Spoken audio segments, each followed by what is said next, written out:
जी दोस्तों, इन चाचा का नज़ा का वक्त करीब है, मगर फिर भी देखिए कलमा शहादत पढ़ रहे हैं। माशाअल्लाह, खुदाए ताला हर किसी को ऐसी मौत नसीब फरमाए। माशाअल्लाह। আস্তাগফিরুল্লাহ রব্বি মিন কুল্লি জামবিউ ওয়া তুবু ইলাইহি লা হাওলা ওয়ালা কুওয়াতা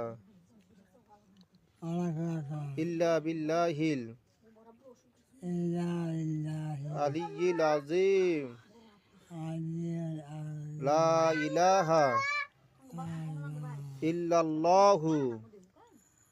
ইল্লাল্লাহু নানা মুহাম্মাদুর রাসূলুল্লাহ। কালিমা শাহাদাত আশহাদু আল্লা ইলাহা